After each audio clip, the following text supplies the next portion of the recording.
What's up, YouTube? I just wanted to come on here and explain a little bit why I'm kind of skeptical of all of these guys on YouTube and social media talking about how Pokemon's going to be in a bull run forever. The number one reason that I'm slightly skeptical, the thing that's instilled some skepticism in me, is my dad is a sports card collector. And when he was younger, when he was a kid, he collected sports cards. And then when he was a young adult, he also collected sports cards as well. And he lived through the junk wax era of sports cards. He tells me all the time, like, be careful buying sealed stuff. He told me he owned a case of sealed Donruss baseball cards. He also owned tons of football cards and baseball cards, lots of like rookie cards of big players, near mint stuff that he graded.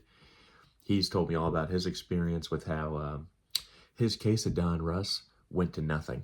It actually it was booming when he bought it, and it actually lost value over years of time just sitting, and he just ended up opening it and selling the cards inside because why not?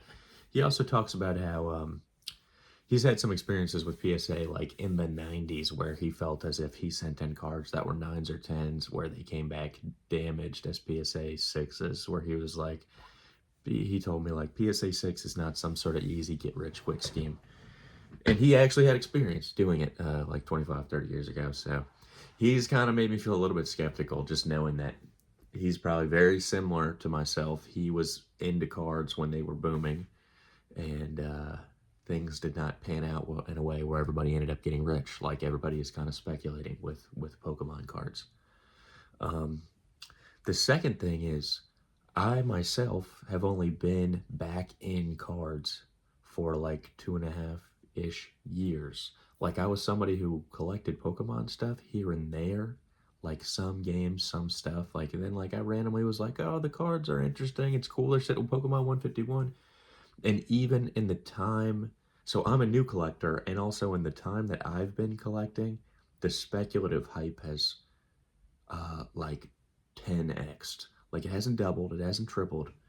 There was no speculative hype, in my opinion, like 2 years ago, and now it's like through the moon, off the charts, redonkulous. And just typically things that grow that fast are not sustainable.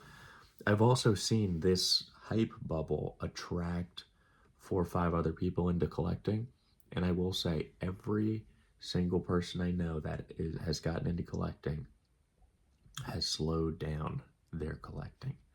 They get in, they get in heavy, including myself. Well, I was slow for a year. Then when the boom hit, when the market is really booming, people kind of get drawn into it more because you could buy something, it goes up the next week, you could sell it, buy a bigger chase card, and it's kind of just like a crazy, like the euphoria and hysteria of the whole thing draw more people in.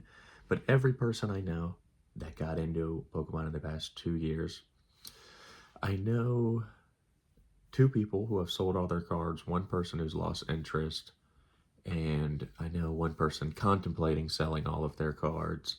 And then I know some people who are like newer, who are kind of just dabbling in it, but they're not like big spenders. They're spending, maybe 30, 40 bucks here and there. And they just want to rip packs. They don't want to buy your $1,200 PSA 10 slab.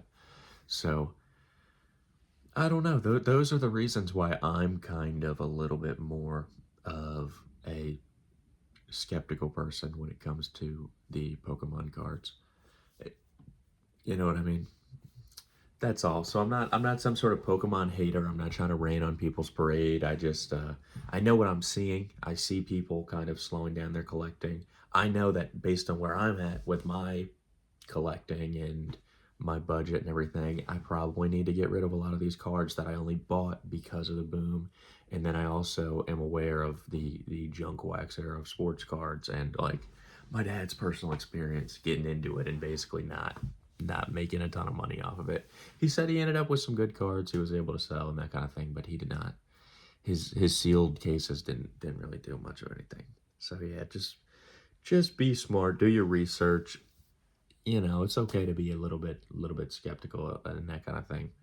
Don't get drawn into this social media FOMO, because honestly, sometimes this YouTube stuff seems like a friggin' pyramid scheme, man. You watch a YouTube video of a guy who's got like 40 cases behind him talking to you about how Pokemon is such a great investment. And it's like, dude, that guy is a used car salesman trying to offload his boxes onto the next sucker. And don't be that guy. All right. Peace.